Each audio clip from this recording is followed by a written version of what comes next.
Selamat pagi semuanya. Hari ini saya sangat bersuka cita karena Tuhan bekerja di tengah-tengah kita. Ada beberapa kesaksian yang datang di bulan Agustus. Terjadi banyak perkara yang ilahi dan Tuhan memang sedang bekerja. Dan saya percaya ini kita baru saja memasuki bulan September. Dan bulan September ini saya percaya ada hal-hal yang ilahi, ada lompatan yang besar yang akan terjadi di dalam kehidupan kita. Dan ini lompatannya pasti akan sangat-sangat terlihat dengan jelas. Ya, Tuhan sedang bekerja dan izinkan dia bekerja di tengah-tengah kita. Ya, ada yang sakit sudah disembuhkan.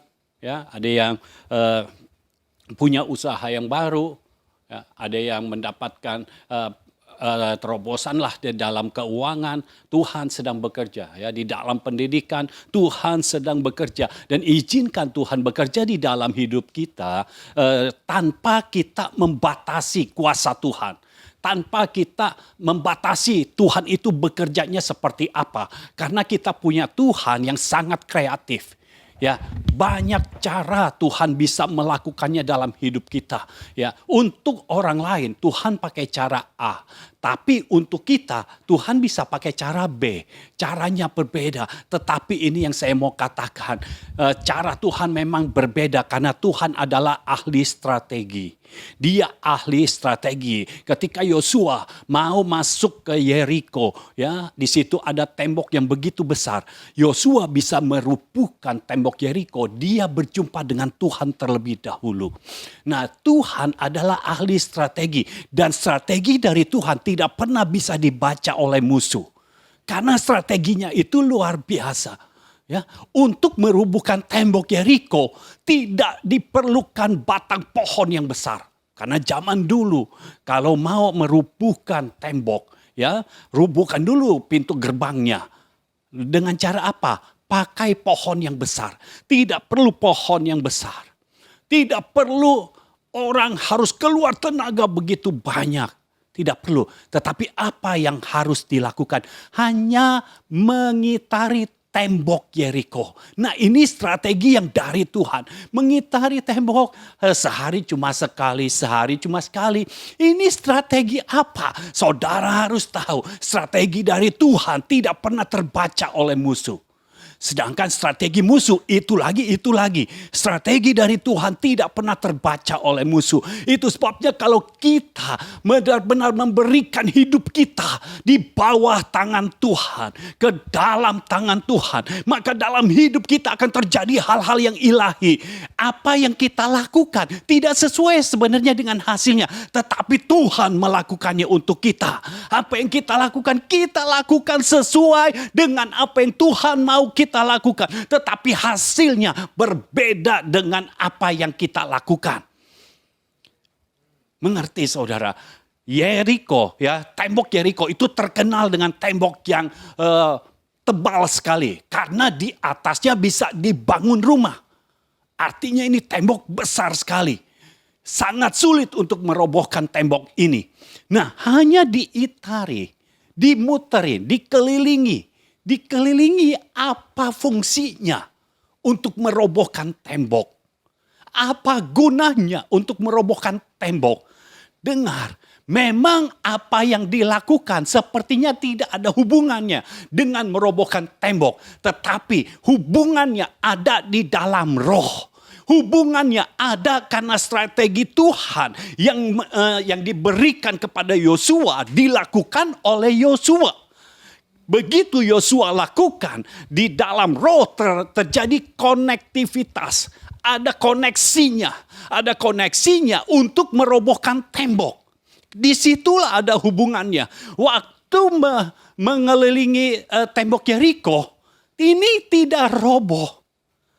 Ya, sudah 6 kali, hari ke-7 7 kali tidak roboh.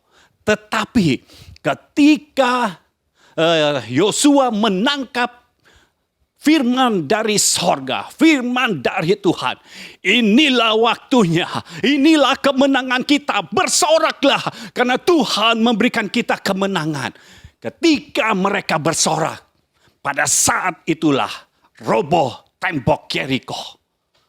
Lalu di mana hubungannya dengan mengelilingi tembok Yeriko. Hubungannya di dalam ketaatan yang akurat. Begitu kita melakukan strategi Tuhan dengan taat dan akurat, maka di situ kita akan melihat sesuatu yang besar terjadi. Nah, saya percaya di bulan September ini, kalau saudara sekalian hidup secara taat dan akurat di dalam Tuhan, maka Tuhan akan memberikan sesuatu yang besar.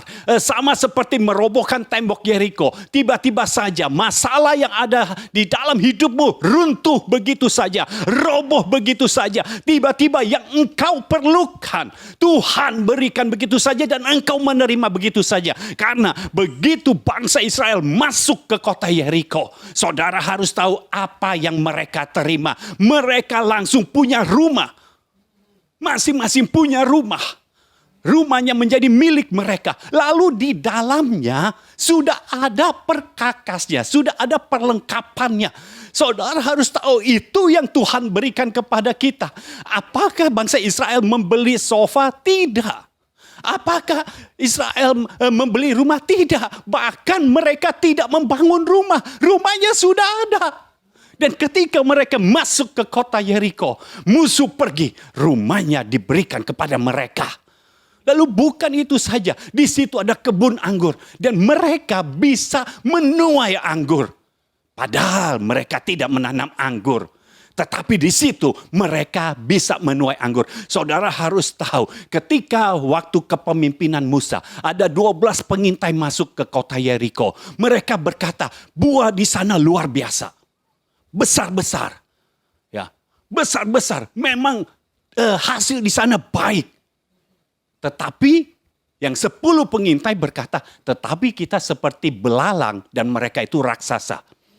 Hanya Yosua dan Kaleb yang berkata, kita akan menelan habis mereka. Orang yang di dalamnya penuh dengan roh. Tidak melihat fakta. Tidak melihat masalah itu besar. Orang yang ada di dalam roh selalu melihat Tuhan lebih besar dari setiap apapun yang ada di dunia ini. Itu sebabnya 10 orang pengintai tidak masuk ke tanah Kanaan. Tidak masuk ke kota Yeriko. Tetapi Yosua dan Kaleb masuk dan menikmati apa yang ada di dalamnya. Oh, saya berdoa saat ini di dalam nama Yesus. Apapun yang telah Tuhan janjikan, apapun yang Tuhan telah firmankan di dalam hidupmu, saat ini terjadi di dalam hidupmu. Ketika engkau taat dan akurat, engkau hidup di dalam roh, engkau berlaku sesuai dengan firman Tuhan. Oh, saya berdoa, saya deklarasikan saat ini, engkau menerima segala firman, engkau menerima segala janji, direalisasikan di dalam hidupmu. Terjadilah dalam hidupmu di dalam nama Yesus.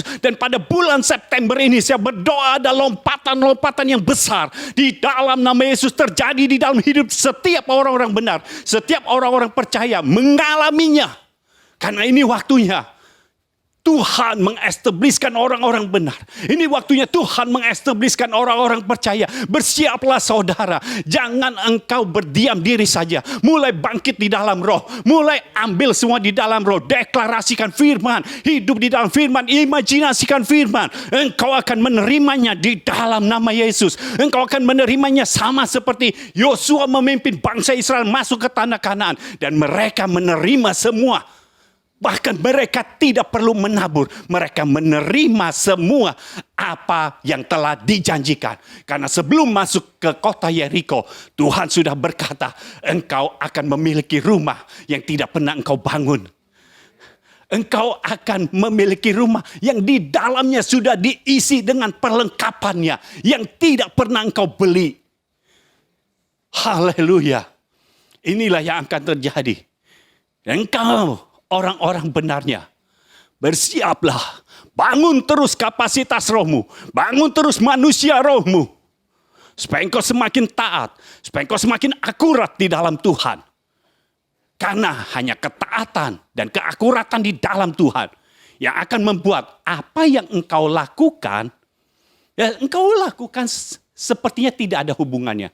Apa yang saya lakukan saat ini seperti tidak ada hubungannya untuk membuat orang-orang bisa melahirkan sebuah bisnis, untuk melahirkan sebuah usaha, sepertinya tidak ada. Ya, untuk orang-orang menerima keuangan berkali-kali lipat. Ini sepertinya tidak ada hubungan. Tetapi di dalam roh ada koneksinya. Di dalam roh segala sesuatu bisa terjadi. Dan ketika saudara melakukannya dengan ketaatan, dengan keakuratan, tiba-tiba saja secara lahiriah engkau menerima semua berkat Tuhan itu. Oh haleluya. Kalau Tuhan yang memberikan berkat, artinya tidak ada yang bisa mengambilnya dari dalam hidupmu. Termasuk segala bentuk belalang. Belalang pelahap, belalang pindahan, belalang pelompat, belalang pengerip. Tidak bisa mengambilnya. Karena kalau Tuhan sudah memberi, tidak ada satu oknum pun yang punya kekuatan untuk mengambilnya dari hidupmu. Karena kalau Tuhan sudah memberi, artinya itu menjadi milikmu di dalam nama Yesus. Itulah yang terjadi dalam hidupmu. Oh, bersukacitalah semua orang-orang benar. Bersukacitalah semua orang-orang percaya. Karena ini waktunya engkau sudah tiba. Waktu untuk orang benar sudah tiba. Waktu untuk orang percaya sudah tiba. Tidak peduli penyesatan sedang terjadi pada zaman-zaman ini. Pada hari-hari akhir ini. Ketika engkau tetap hidup dalam ketaatan dan keakuratan. Maka Tuhan akan bekerja di dalam hidupmu. Penyesatan tidak akan berpengaruh apa-apa di dalam hidupmu. Karena engkau memberikan hidup kepada Tuhan. Engkau memberikan hidupmu ke dalam tangan Tuhan. Berikan. Sekali lagi saya mau menghimbau saudara. Saya hanya bisa menghimbau saudara yang menentukan. Berikan free willmu. Hak kehendak bebas. Berikan kepada Tuhan. Biarkan kita hidup tanpa hak. Ketika kita hidup tanpa hak, Tuhan sendiri yang memberikan haknya kepada kita, yaitu hak waris. Ketika kita menerima hak waris, itu lebih dari apapun juga. Karena Tuhan kita, Dia yang empunya sorga, Dia juga yang empunya langit, bumi, laut, dan beserta dengan segala isinya. Kekayaan di dunia ini milik Tuhan, milik Bapa kita, milik Bapa di sorga. Dan akan diberikan kepada orang yang diperkenan oleh Tuhan. Kepada siapa yang menjadi milik kepunyaannya.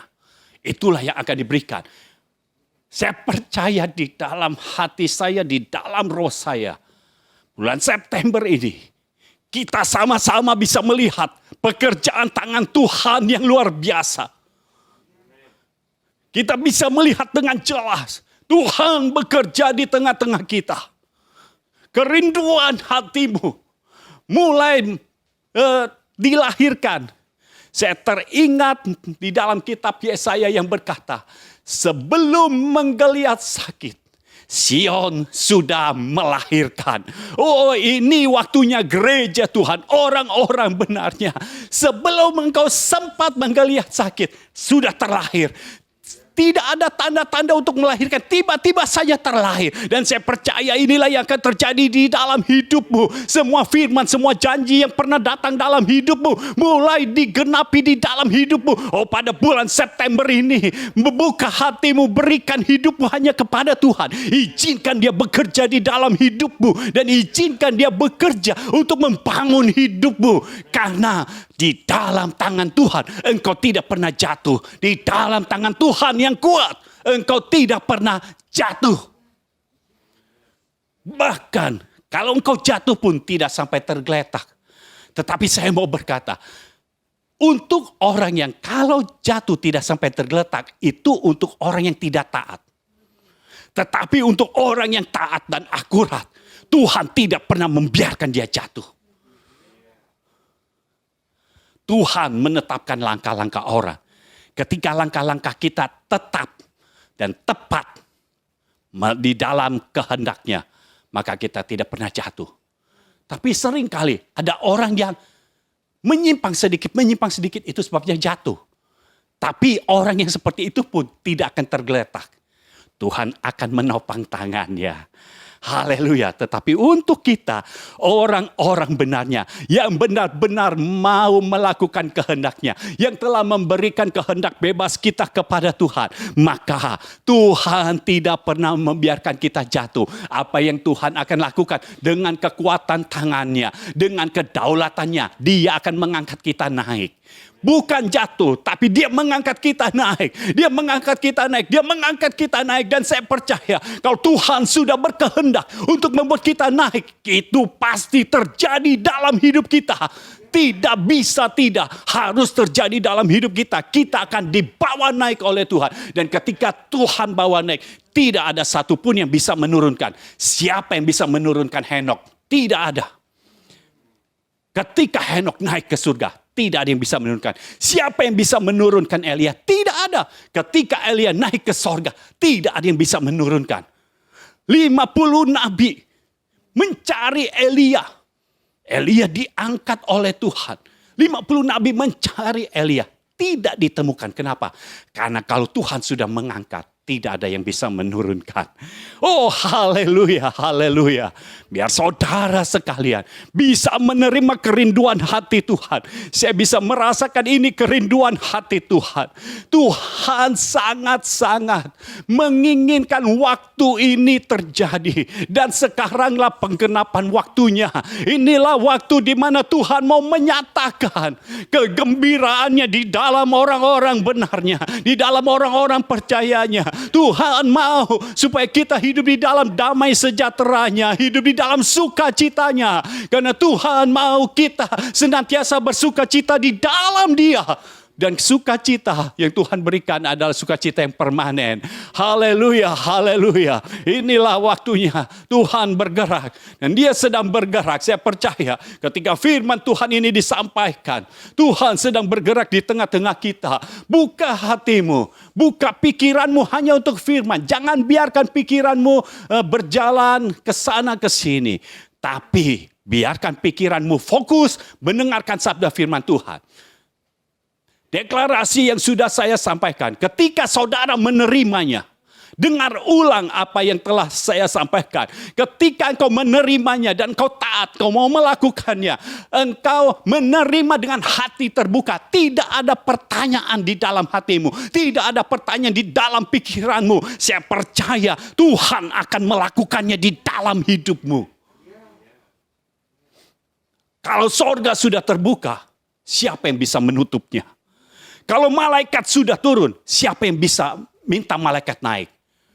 Tidak bisa, saudara. Tuhan kita Tuhan yang berkuasa, maha kuasa dan berdaulat. Dan ini Tuhan kita. Ini yang ada di pihak kita. Itu sebabnya. Firman Tuhan berkata, kalau Tuhan ada di pihak kita, siapa yang menjadi lawan kita? Tidak ada yang mau menjadi lawan kita. Karena kalau menjadi lawan kita artinya melawan Tuhan. Kan Tuhan di pihak kita. Jadi saudara dengarlah. Tidak perlu engkau takut dan khawatir lagi. Karena Tuhan ada bersama-sama dengan kita. Haleluya. Haleluya. Haleluya.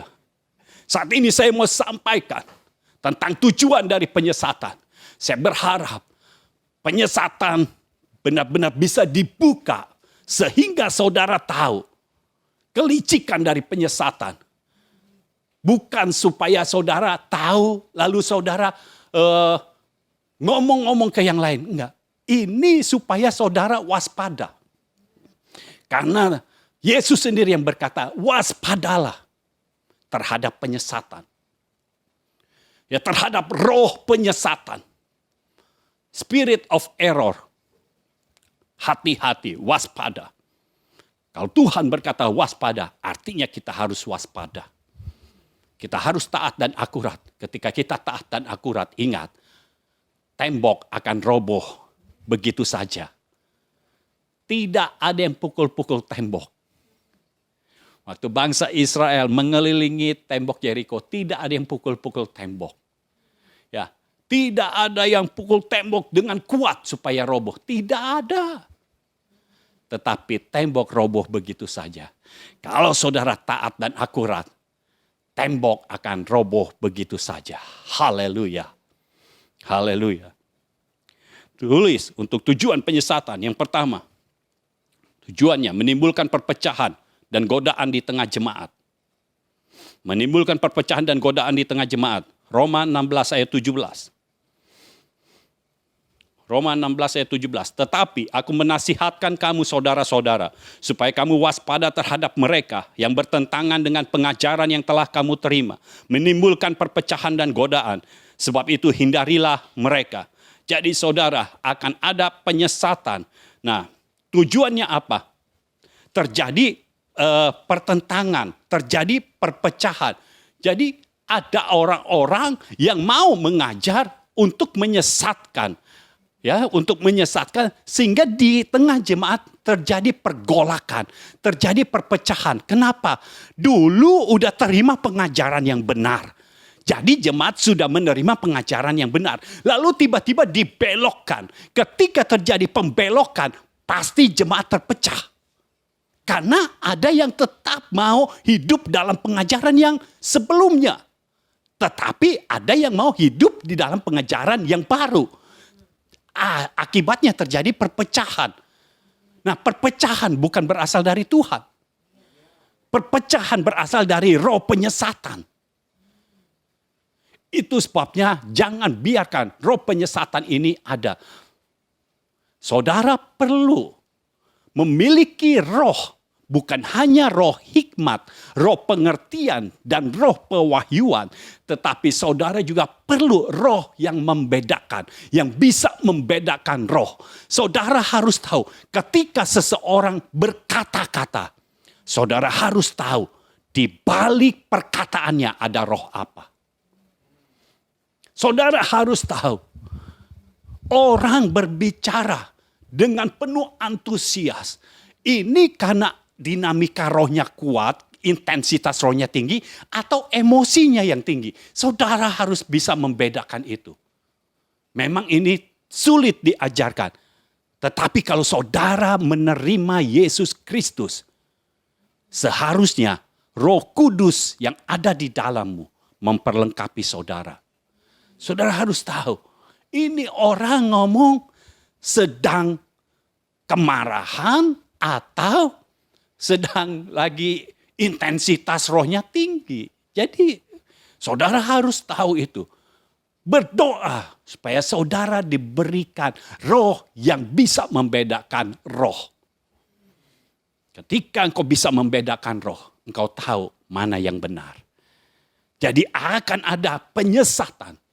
Tiba-tiba ada pengajaran yang baru, yang berbeda. Ya, di sini dikatakan supaya kamu waspada terhadap mereka yang bertentangan dengan pengajaran yang telah kamu terima. Jadi pengajaran yang benar sudah diterima, tetapi tiba-tiba dibelokkan. Ketika dibelokkan, artinya ini bertentangan dengan pengajaran yang diterima tadinya. Mungkin pertentangannya itu bukan yang Yesus itu bukan Mesias, bukan seperti itu. Karena kalau itu pertentangannya terlihat jelas, tetapi pertentangannya mungkin sedikit demi sedikit. Sedikit demi sedikit, ya. Ingat, penyesatan yang paling berbahaya adalah yang dibelokkannya sedikit demi sedikit. Karena ini tidak ketahuan. Hanya orang-orang yang hidup di dalam firman, yang hidup di dalam ketaatan dan keakuratan bisa mengenalinya. Kalau saudara tidak mengenali, ayo bangun manusia rohmu. Bangun terus kapasitas rohmu, ditingkatkan terus sehingga engkau tahu ini apa yang sedang terjadi. Kenapa jemaat seringkali terpecah? Kenapa seringkali ada pertentangan di antara jemaat? Jemaat satu dan yang lainnya tidak sama, tidak punya pikiran yang sama. Padahal pada mulanya, gereja mula-mula, karena ini patokan kita, gereja mula-mula ini contoh, walaupun kita tidak akan sama dengan gereja mula-mula. Karena Tuhan sedang membangkitkan gereja di akhir zaman ini yang lebih dahsyat lagi dari gereja mula-mula. Tapi ini menjadi contoh, walaupun tidak akan sama. Contohnya apa? Mereka semua selalu bersatu. Mereka mendengar pengajaran hanya dari para rasul. Orang-orang yang terhubung dengan Tuhan. Orang-orang yang terhubung dengan sorga. Orang-orang yang sudah menerima baptisan Roh Kudus. Orang-orang yang bergerak di dalam roh. Ini menjadi contoh. Jadi saudara harus tahu. Miliki roh yang membedakan roh. Sehingga saudara tahu. Kalau di tempatmu terjadi pertentangan. Terjadi pergolakan. Ada perpecahan. Maka engkau tahu ini adalah bagian dari penyesatan. Jadi hati-hati saudara. Nah, bagaimana cara menghadapinya? Saudara harus tahu cara menghadapinya. Karena kalau tidak tahu, kalau cuma tahu tujuannya aja buat apa? Saudara harus tahu cara menghadapinya. Paulus berkata, sebab itu hindarilah mereka. Hindari mereka. Jadi artinya saudara, kalau saudara mendengar pengajaran yang berbeda dari pengajaran yang benar, saudara jangan sok-sok kuat. Paulus aja berkata, hindari mereka. Artinya apa? Kalau saudara mendengar sesuatu yang tidak benar, tidak sesuai dengan ajaran yang benar, engkau keluar, pergi, hindari. Jangan diajak debat. Ya, kenapa? Kalau engkau ajak debat tidak akan ada habisnya. Tidak ada yang bertobat, tapi ada yang emosi. Itu udah pasti. Pasti ada yang marah. Yang kalah marah, yang menang merasa tidak puas. Karena kalau terjadi perdebatan tidak ada yang menang mutlak. Pasti dua-duanya tidak puas. Kenapa? Karena salah satu tidak mungkin mengikuti yang lain. Masing-masing pada pegang prinsip sendiri-sendiri. Pegang ajaran masing-masing. Itu sebabnya Paulus katakan hindari mereka. Untuk yang begini hindari. Bukan berarti kita tidak tahu firman. Justru karena kita tahu firman kita menghindari. Karena kita tahu kalau firman yang benar dengan firman yang tidak benar. Kalau disamprokin, ya, kalau diadu. Enggak akan menghasilkan apa-apa. Lebih baik hindarkan, biarkan Tuhan bekerja dalam kehidupan mereka. Dan kalau mereka bertobat dan mau bertanya kepada kita, baru kita jawab. Nah, ini akan mempertobatkan. Tetapi perdebatan tidak pernah menghasilkan pertobatan. Jadi hindari mereka. Lalu yang kedua. Saya lanjut dulu bacanya ayat yang ke-18. Ya. Sebab orang-orang demikian. Jadi yang mengajar dengan tidak benar. Jadi ada ajaran yang lain. Selain yang Paulus ajarkan, ada ajaran yang lain. Yang dilakukan oleh orang-orang lain. Nah, Paulus berkata dalam ayat yang ke-18. Sebab orang-orang demikian tidak melayani Kristus. Orang-orang yang demikian itu bukan melayani Tuhan, ya, tidak melayani Kristus Tuhan kita, tetapi melayani perut mereka sendiri. Dan dengan kata-kata mereka yang muluk-muluk dan bahasa mereka yang manis, mereka menipu orang-orang yang tulus hatinya. Jadi orang-orang yang tulus bisa ditipu kenapa? Kata-katanya manis rupanya saudara. Tujuannya apa? Jadi ini tujuan yang kedua. Penyesatan itu melayani untuk keuntungan mereka sendiri. Jadi orang yang melayani untuk keuntungan mereka sendiri. Ya, di dalam ayat 18 itu kepentingan perut mereka. Artinya apa? Ini soal uang. Saudara harus tahu, seharusnya orang yang menyampaikan firman itu sudah tidak bergantung kepada uang. Karena hidupnya bergantung kepada Tuhan. Jadi kalau ada sang pengkhotbah yang menyampaikan tetapi ada seperti intrik-intrik yang menjurus kepada uang. Saudara harus tahu itu bukan berasal dari Tuhan. Bukan berarti kalau Ada pendeta yang bicara soal roh memberi. Ini bukan dari Tuhan. Enggak, itu untuk mengajar saudara. Makanya kita perlu roh yang bisa membedakan. Ketika engkau diajar untuk memberi, perhatikan memberinya kepada siapa. Kalau semua ditujukan berinya kepada saya, ya itu tidak tepat. Karena pemberian itu banyak sekali. Bukan semuanya kepada saya. Tidak. Saya percaya kalau orang memberi kepada saya, Tuhan yang akan membalasnya. Tetapi bukan berarti saya akan minta orang lain untuk memberi kepada saya. Jadi contohnya seperti itu. Ya. Jangan sampai ada intrik-intrik. Saya mau pergi pelayanan keluar kota. Tetapi saya belum punya tiket pesawat. Saudara, kalau yang begitu diamin aja. Nggak usah, saya terdorong nih untuk membelikan tiket pesawat. Nggak. Kalau saudara terdorong, seharusnya saudara terdorong sebelum orang itu mengatakan perlu tiket pesawat. Karena roh bisa mengetahui. Kalau saudara terdorong oleh roh yang ada di dalammu, artinya tanpa diberitahu, engkau akan terdorong. Engkau akan memberikannya. Tetapi kalau sudah diberitahu, saya terdorong nih. Ya sudah tahu saudara. Berarti kalau saudara terdorong seperti itu, tujuannya apa kalau mau memberi? Pertama pasti kasihan. Kedua apa? Supaya diberkati.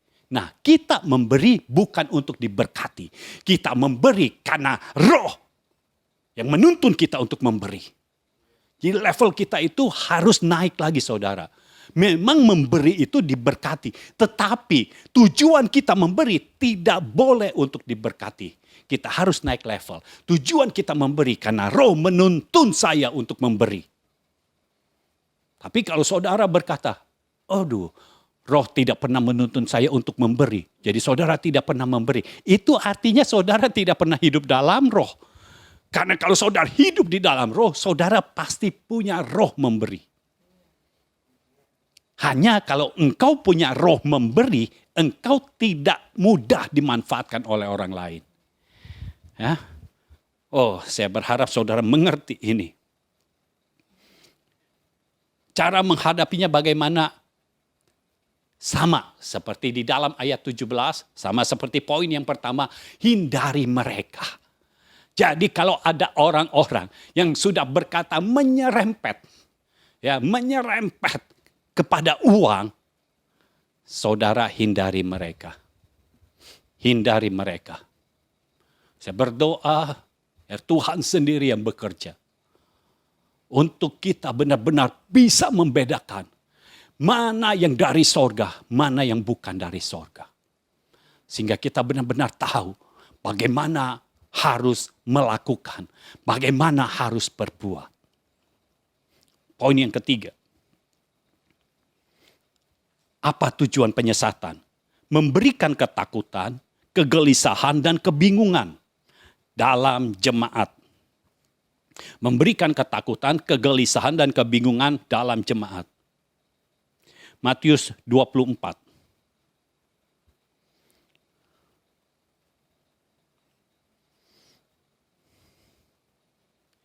Matius 24. Mulai ayat yang keempat sampai ayat yang keenam, jawab Yesus kepada mereka, waspadalah supaya jangan ada orang yang menyesatkan kamu. Sebab banyak orang akan datang dengan memakai namaku dan berkata, akulah Mesias. Dan mereka akan menyesatkan banyak orang. Kamu akan mendengar deru perang atau kabar-kabar tentang perang. Namun berawas-awaslah, jangan kamu gelisah. Sebab semuanya itu harus terjadi, tetapi itu belum kesudahannya. Jadi saudara, kalau saudara dengar deru perang, ya, kalau saudara berada di satu negara yang sedang perang, saudara pasti ketakutan. Saudara pasti gelisah dan saudara bingung. Mau melakukan apa? Kalau saudara melihat berita di Afghanistan, Saudara melihat rakyat pada bingung. Mereka mau membeli, ada uang, yang menjual tidak ada. Mereka mau menjual, yang membeli tidak ada. Mereka bingung. Jadi kalau kita mendengar deru perang, kita menjadi takut. Kita menjadi gelisah. Kita menjadi bingung. Saudara, orang yang masuk di dalam penyesatan dan mau menyesatkan kita, itu selalu menimbulkan kebingungan. Perhatikan saudara, jemaat yang diajar, yang seringkali tidak dibangun di dalam firman Tuhan, jemaatnya seringkali bingung. Bingung, ini bagaimana?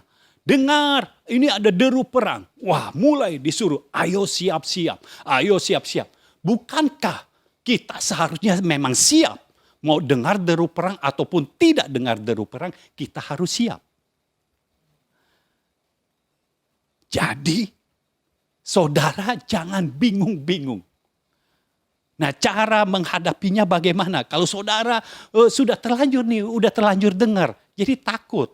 Ya, soalnya yang di depan sudah beritahu, nanti susah loh. Saudara hidupnya susah loh. Lah kalau begitu terus kan khawatir jadinya. Gelisah, bingung. Mesti melakukan apa? Aduh, saya harus kerja keras, harus kerja keras. Tidak begitu saudara. Yang saudara harus lakukan sesuai dengan firman. Ya, bagaimana cara menghadapinya? Yohanes 14. Yohanes 14. Baca ayat yang pertama. Janganlah gelisah hatimu. Jadi kalau engkau timbul takut, timbul gelisah, timbul kebingungan, jangan takut, jangan gelisah, jangan bingung. Jadi yang pertama-tama jangan takut dulu, jangan gelisah dulu, jangan bingung dulu. Ketika murid-murid Yesus ya sedang berada di danau, lalu ada tofan ya. Angin tofan, angin sakal ya yang bertiup begitu kencang sehingga perahu mereka terisi oleh air. Mereka semua takut. Tetapi ketika Yesus datang, apa yang Yesus katakan? Jangan takut. Jangan takut. Kenapa? Ketakutan tidak akan membuat saudara jadi panjang umur. Kegelisahan, kebingungan tidak akan membuat saudara menjadi lebih sehat. Justru kebalikannya, ketakutan, kegelisahan membuat saudara menjadi tidak sehat. Pikirannya pusing terus. Saudara harus tahu kalau pikiran pusing terus, penyakit apa aja bisa masuk. Itu sebabnya jangan takut, jangan gelisah, jangan bingung. Nah, Yesus katakan, percayalah kepada Allah. Percayalah juga kepadaku. Jadi kita tidak usah bingung, tidak usah takut, tidak usah gelisah, tetapi percaya. Ingat, ketika Daud kehilangan semuanya, istrinya dia kehilangan, anak-anaknya dia juga kehilangan, harta bendanya dia juga kehilangan. Apa yang dilakukan oleh Daud? Dia percaya. Dia menguatkan kepercayaannya kepada Tuhan. Itulah yang harus kita lakukan. Percaya kepada Allah. Dan juga Yesus katakan percaya kepadaku. Percaya kepada Bapa. Karena Bapa yang punya segala sesuatu. Percaya kepada Yesus. Yang di dalammu ada Roh Kristus sekarang. Ya, di dalammu ada Roh Kristus. Percaya Roh Kristus yang ada di dalammu itu membebaskan engkau dari kutuk dosa, dari kutuk maut. Percaya di dalammu ada Roh Kristus. Roh Kristus yang berkata, pencuri datang hanya untuk mencuri, membunuh dan membinasakan. Tetapi aku datang untuk memberikan hidup. Jadi saudara bukan diberikan kematian. Tapi saudara diberikan hidup, jalan kehidupan yang ujungnya menuju kepada kehidupan. Kehidupan yang kekal. Bukan kematian yang kekal. Dan Yesus berkata, dan engkau mempunyainya di dalam segala kelimpahan. percaya kepada Bapa, percaya kepada Yesus. Di dalam kita ada Roh Kristus, Roh yang sanggup mengatasi segala sesuatu. Dan Bapa sudah mengutus Roh Kudusnya juga di dalam hidup kita. Sehingga Roh Kudus akan menuntun kita kepada seluruh kebenaran. Karena Roh Kudus adalah Roh kebenaran itu sendiri. Kita akan dituntun kepada seluruh kebenaran. Sehingga kalau terjadi penyesatan, kita akan segera tahu ini ada penyesatan. Walaupun sedikit kita akan tahu ini penyesatan. Kalau saudara pernah tahu, kalau saudara pernah naik kapal laut, ya, naik kapal laut, hanya diputar sedikit saja, 1 senti saja, saudara akan sampai di tempat yang berbeda. Tidak sama lagi. Kalau saudara tahu tujuannya, saudara tahu jalan kebenaran, saudara tahu jalannya, ketika diputar sedikit saja, hanya 1 senti, mungkin pertama engkau tidak tahu, tapi lama-lama engkau pasti tahu. Karena engkau pasti tahu, ini tujuannya tidak lurus nih, ini miring. Jadi saudara akan tahu. Walaupun pertama-tama engkau tidak tahu, tetapi engkau akan langsung tahu, engkau akan segera tahu. Begitu kemiringannya sudah makin miring, engkau akan segera tahu ini bukan pada jalan yang seharusnya. Ya, jadi kalau saudara tahu jalan kebenaran, engkau tahu seluruh kebenaran, maka engkau tidak mudah untuk disesatkan. Penyesatan tidak akan mudah masuk di dalam hidupmu. Menyesatkan engkau saja susah, apalagi menjadikan engkau seorang penyesat. Oh, itu sangat susah. Karena Tuhan bekerja terus di dalam hidupmu. Haleluya, haleluya. Dia Allah kita yang luar biasa. Lanjut, poin yang keempat, saudara.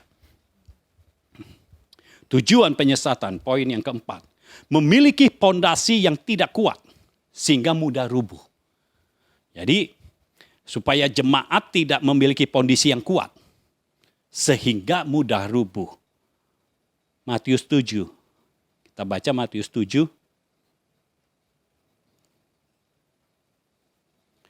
Ayat 24. Matius 7 ayat 24 sampai 27. Setiap orang yang mendengar perkataanku ini dan melakukannya, ia sama dengan orang yang bijaksana yang mendirikan rumahnya di atas batu. Kemudian turunlah hujan dan datanglah banjir. Lalu angin melanda rumah itu, tetapi rumah itu tidak rubuh sebab didirikan di atas batu. Tetapi setiap orang yang mendengar perkataanku ini dan tidak melakukannya, ia sama dengan orang yang bodoh yang mendirikan rumahnya di atas pasir. Kemudian turunlah hujan dan datanglah banjir. Lalu angin melanda rumah itu sehingga rubuhlah rumah itu dan hebatlah kerusakannya. Jadi saudara, tujuan penyesatan adalah supaya kita tidak punya pondasi yang kuat. Pondasinya terbuat dari pasir. Sehingga begitu ada masalah sedikit, langsung roboh. Begitu ada angin sedikit, langsung roboh. Nah, saudara harus tahu, firman Tuhan katakan, orang yang kalau kena angin langsung roboh, itu adalah orang yang mendengar perkataan Tuhan, tetapi tidak melakukannya. Dan dengar saudara, penyesatan mau supaya saudara tidak mendengarkan firman Tuhan. Artinya apa? Sudah otomatis saudara akan roboh. Karena kalau mendengarkan saja dan tidak melakukannya, kalau ada angin saudara akan roboh. Apalagi saudara tidak mendengar firman Tuhan. Tidak mendengar perkataan Tuhan. Tidak ada angin, roboh sendiri saudara. Jadi penyesatan itu luar biasa. Sesatnya luar biasa. Kalau saudara disesatkan, artinya firman yang disampaikan kepada saudara bukan firman yang dari sorga. Saya tidak tahu firman dari mana, tetapi itu bukan dari isi hati Tuhan. Artinya bukan perkataan Tuhan. Kalau bukan perkataan Tuhan, bagaimana mungkin saudara mau melakukan perkataan Tuhan? Bagaimana mungkin saudara mau melakukan firman Tuhan? Karena yang saudara dengar bukan firman Tuhan. Saudara tidak tahu firman Tuhan, saudara tidak bisa melakukannya. Dan kalau saudara tahu ini firman Tuhan, tetapi saudara tidak melakukannya, saudara pun akan roboh. Tetapi kalau kita mendengar firman, firman yang berasal dari sorga, firman Tuhan, Injil kerajaan. Karena dari sorga, sorga adalah kerajaan. Itu sebabnya dikatakan Injil, Injil kerajaan. Saudara mendengar Injil kerajaan. Dan saudara bukan hanya mendengar, tapi saudara praktekkan, saudara lakukan, saudara imajinasikan. Maka saudara seperti mendirikan rumah di atas batu. Ada angin tetap kuat. Ya. Ada badai tetap kuat karena didirikan di atas batu. Jadi kalau saudara ada yang menyampaikan firman Tuhan, roh saudara mendeteksi, oh ini bukan perkataan Tuhan, ini bukan firman Tuhan. Ya, apa yang harus saudara lakukan? Dengar perkataan Tuhan. Jadi artinya apa saudara? Yang itu tidak perlu didengar. Tapi dengar perkataan Tuhan. Nah mungkin saya menangkap ada orang yang bertanya, saya taunya bagaimana ini perkataan Tuhan atau bukan. Saudara dengar, di dalam saudara ada Roh Kristus. Di dalam saudara ada Roh Kudus. Setiap firman yang disampaikan dan di dalammu tidak ada pertentangan. Kemungkinan itu adalah firman yang berasal dari sorga. Di dalam rohmu ya, bukan di dalam keinginanmu. Bukan. Tapi di dalam rohmu. Artinya di dalam hati nuranimu yang terdalam. Tidak ada pertentangan. Itu sebabnya engkau harus tahu firman Tuhan. Yang tercatat, yang tertulis. Engkau harus tahu supaya saudara tahu ini tidak ada pertentangan dengan Alkitab yang ditulis. Ya. Nah kalau saudara tidak ada pertentangan, itu mungkin. Ya, mungkin itu firman Tuhan. Lalu yang kedua ukurannya, ketika disampaikan, apakah rohmu bergelora? Kalau rohmu bergelora, ini dari Tuhan. Karena rohmu bergelora. Saudara ingat ketika Maria ibu Yesus, datang ke rumah sanak familinya, yaitu Elisabet. Ini sama-sama mengandung. Maria mengandung Yesus, Elisabet mengandung Yohanes Pembaptis. Ketika Maria berkata shalom, tiba-tiba ini bayi yang ada di perut Elisabet bergejolak. Kenapa? Ada frekuensi yang sama. Kalau kita sama-sama berasal dari sorga, kita pasti punya roh yang sama. Dan roh ketemu roh akan bergelora. Terjadi lonjakan di perut Elisabet. Tiba-tiba saja janin Yohanes Pembaptis itu langsung bergejolak. Karena apa? Karena yang sedang berkata adalah Maria. Yang di dalamnya ada Yesus. Haleluya. Jadi ketika seseorang menyampaikan firman kepadamu, tapi pastikan di dalammu sudah ada Roh Kristus, di dalammu ada Roh Kudus. Kalau engkau bergelora mendengarnya, itu membuat engkau semakin bersemangat. Engkau semakin memiliki harapan. Artinya ini firman berasal dari sorga. Pastikan tidak ada pertentangan dengan Alkitab yang ditulis. Kalau itu dari sorga, engkau dengarkan dan bukan hanya sampai didengarkan. Engkau harus lakukan. Jadi cara menghadapi untuk penyesatan yang model seperti ini.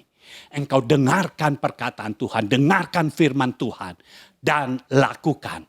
Karena ketika engkau lakukan yang benar, yang salah akan semakin terlihat.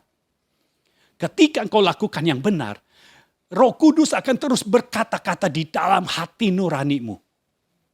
Mana yang benar, mana yang salah. Karena prinsipnya begini. Roh Kudus akan menuntun kita kepada seluruh kebenaran. Ketika terjadi ketidakbenaran, Roh Kudus pasti akan berikan sinyal. Ini kurang benar nih. Ya, jadi seperti itu. Lalu poin yang kelima, ini poin yang terakhir.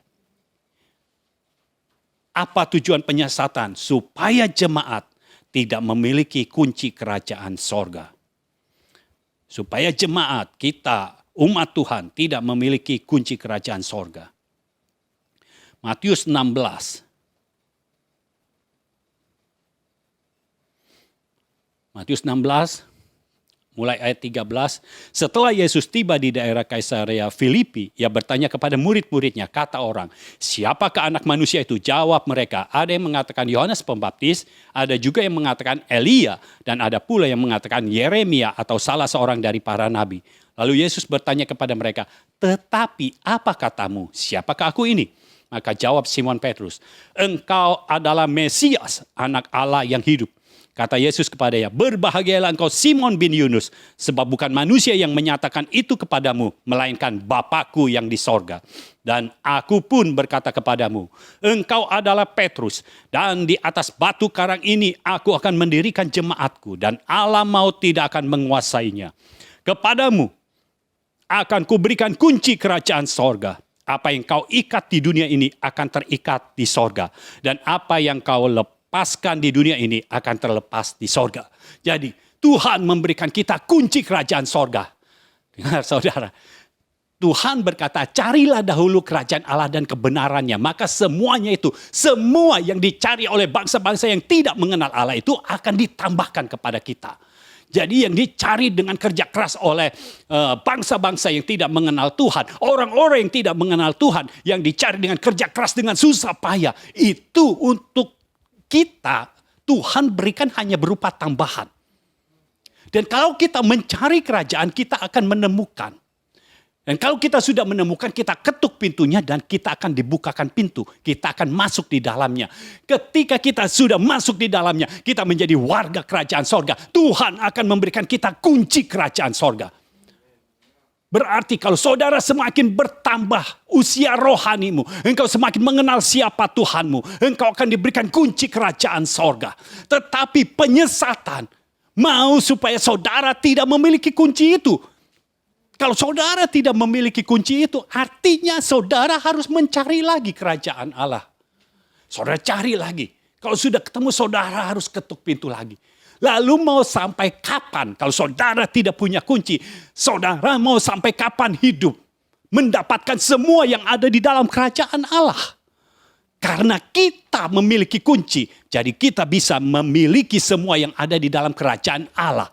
Itu sebabnya kita yang sudah diberikan kunci. Penyesatan tidak mau kita punya kunci. Hati-hati saudara yang sudah memiliki kunci. Kalau ada penyesatan, cara menghadapi yang model seperti ini adalah terima pewahyuan dari Bapa. Karena Petrus bisa menerima kunci kerajaan sorga. Karena dia menerima pewahyuan dari Bapa. Pewahyuan apa? Yesus adalah Mesias, anak Allah yang hidup. Bangun hidupmu di atas pewahyuan firman Tuhan. Di atas pewahyuan dari Bapa. Bukan di atas opini manusia. Bukan di atas apa kata orang, tetapi apa kata Tuhan. Lalu setelah engkau menerima pewahyuan dari Bapa, kalau engkau belum bisa menangkap firman dari Bapa di sorga, engkau memiliki Bapa rohani, engkau terima itu dari Bapa rohani. Dan jangan hanya terima saja. Apa yang Petrus lakukan ketika dia terima pewahyuan dari Bapa di sorga, dia perkatakan, engkau adalah Mesias, anak Allah yang hidup. Dan ketika dia perkatakan, maka kunci kerajaan sorga diberikan kepada Petrus. Apa yang diikat di dunia ini akan terikat di sorga. Apa yang dilepaskan di dunia ini akan terlepas di sorga. Sorga membackup kita ketika kita memiliki kunci kerajaan sorga. Oh, saya berdoa supaya saudara semua memiliki kunci kerajaan sorga. Ketika kita memiliki kunci kerajaan sorga,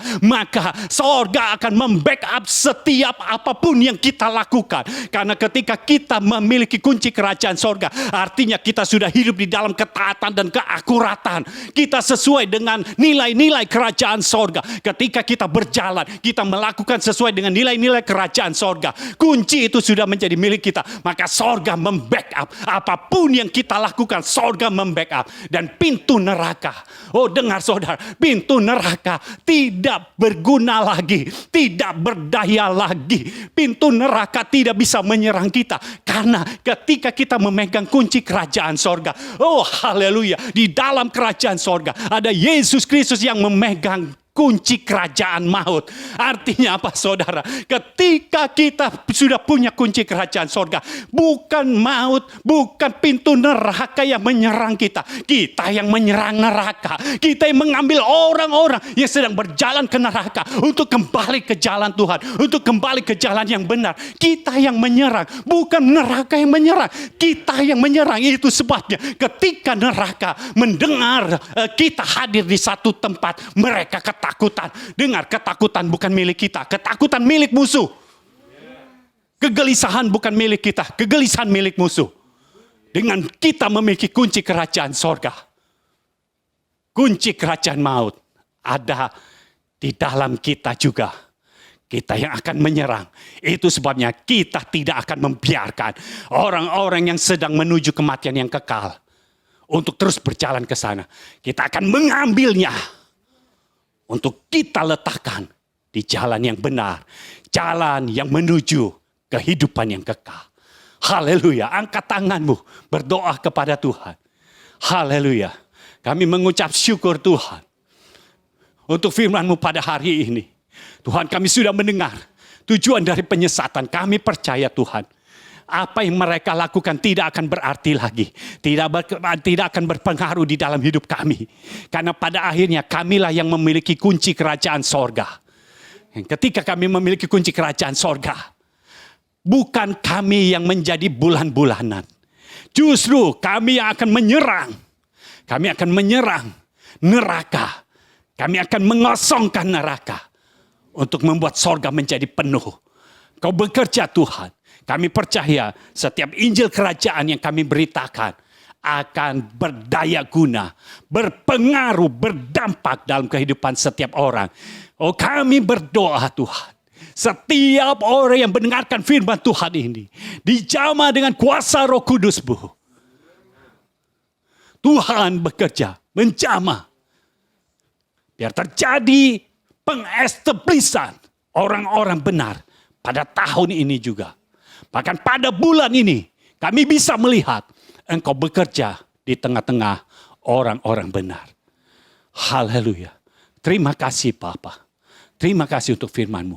Kami menerima ini semuanya di dalam nama Tuhan Yesus Kristus. Amin. Amin. Amin. Saudara, saya mau memberikan pengumuman. Saudara sudah tahu, ini waktunya Tuhan bekerja. Bulan Agustus dan September Tuhan sedang bekerja. Di bulan Agustus sudah kita lalui. Sudah beberapa kesaksian yang datang kepada saya dan Tuhan sedang bekerja. Nah, di bulan September ini saya percaya Tuhan akan bekerja dengan luar biasa lagi. Itu sebabnya saya mengajak saudara untuk ikut di dalam prayer group yang diadakan hari Kamis ini. Hari Kamis ini tanggal berapa? 9 September. Ya, 9 September jam 6:30 malam. Usahakan saudara ikut. Karena ini melalui Zoom, jadi saudara tidak perlu datang, tetapi saudara perlu pulang. Ya, saudara ada di rumah, saudara ikuti Zoom di situ. Ya, ajak sanak keluargamu sama-sama ikut. Saya percaya Tuhan sedang bekerja dan melalui prayer group ini Tuhan akan menyatakan kedaulatannya di dalam hidup saudara. Saya percaya akan ada kesembuhan. Jadi bagi yang sakit Tuhan akan jamah dan sembuhkan. Bagi saudara yang ada masalah Tuhan akan lepaskan. Biar Tuhan bekerja dan kali ini Tuhan bekerja. Saya merasakan Tuhan bekerja dengan kuat. Karena Tuhan tidak akan membiarkan musuh berkeliaran. Ini tahun yang menjadi tahun yang sangat penting. Dan ini bulan menjadi bulan yang sangat penting. Itu sebabnya saya mengajak saudara ikut dalam prayer group. Ayo kita sama-sama hidup dalam kemenangan. Raih semua kemenangan yang ada. Ya, saudara perlu daftar kalau saudara mau ikut karena saudara perlu link Zoom-nya. Ya, kalau saudara tidak mendaftar saya tidak tahu. Saudara itu handphonenya nomor berapa ya. Jadi saudara perlu WhatsApp ya, daftar ke hotline chat kami di nomor 0821 1367 6675. 0821 1367 6675 ya. Lalu program crossover setiap hari Rabu jam 7 malam. Nah, pada kali ini kita akan bahas tentang keluarga. Biar saudara semua memiliki keluarga yang teratur dan terjamin. Khususnya saudara yang akan melangsungkan pernikahan dan saudara baru menikah. Oh, saudara perlu tahu ini supaya keluarga saudara terjamin. Ya. Tapi kalau buat saudara yang masih lama, tidak apa, ini bekal untukmu dan engkau bisa mengubah keluargamu yang sekarang. Ya. Jadi semua akan dibahas di sana, Tuhan akan bekerja. Saya percaya akan ada pujian dan penyembahan yang dinaikkan dari keluarga-keluarga. Ya, demikian pengumuman ini, Tuhan memberkati saudara sekalian.